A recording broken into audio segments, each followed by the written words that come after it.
राणा को एक भारत लाया जाए, कितनी बड़ी उपलब्धि मानते हैं, कैसे देखते हैं वो, क्या सरकार 26 जगह तक में शहर रही है, कैसे देखते हैं पूरी खबर को, इस बड़ी उपलब्धि को भारत में? तहुर राणा को भारत फाइनली लेकर आ रहे हैं, इस बात से मैं बहुत खुश हुई। ये इंडिया की सबसे बड़ी जीत हो रही है आतंकवाद के खिलाफ के लिए, तो मैं इस बात से बहुत खुशी हो रही है मुझे। मैं पहले तो इंडियन गवर्नमेंट की और यूएस गवर्नमेंट की मैं धन्यवाद कहना चाहती हूँ उन्हें कि इस बात को उन्होंने, यूएस वाले ने भी हमें काफी सपोर्ट किया है हमारी इंडियन गवर्नमेंट को, तो इस बात से मुझे काफी खुशी हो रही है।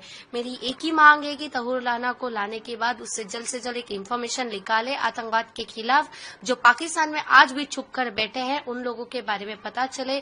26/11 की प्लानिंग इनकी कैसी थी, क्या था, क्यों किया गया, ये सारी चीजें के बारे में पता चले और तहुर राणा को भी जल्द से जल्द फांसी की सजा हो।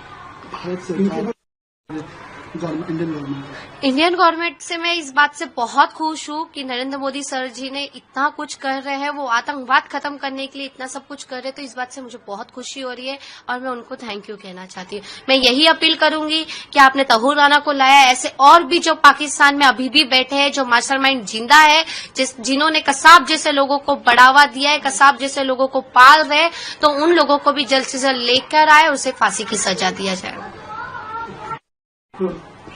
26/11 की रात तो मैं कभी भूल नहीं पाई और ना ही मैं भुला सकती। उस रात को मैं पूना जाने वाली थी मेरे फैमिली के साथ, मेरे पापा, मैं और मेरे भाई। उस दिन मुझे गोली लगी थी, मेरे सामने आतंकवादी को मैंने देखा था जो अंधाधुंध गोली फायरिंग कर रहा था। एक शख्स था जिसके हाथ में बड़ी सी गन है और बुटका सरीका है। मुझे उसका नाम, वो सारी चीजें बाद में पता चला कि 10 आतंकवादी हमारे शहर में आए थे।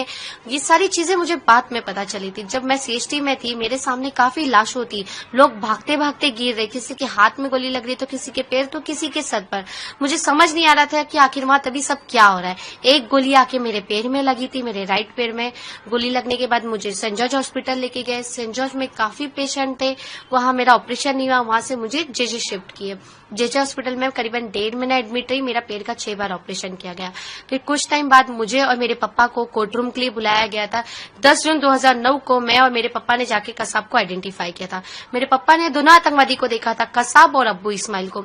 मैं इंडियन गवर्नमेंट से एक अपील करूंगी कि कसाब को जितना टाइम तक रखा गया था उतना टाइम तहुर राणा को ना रखा जाए, उसको जल्द से जल्द फांसी की सजा दिया जाए। और जो मास्टरमाइंड अभी भी पाकिस्तान में बैठा है और जो हमारे इंडिया से जो भागकर चले गए, हमारे इंडिया को जो तकलीफ दी है,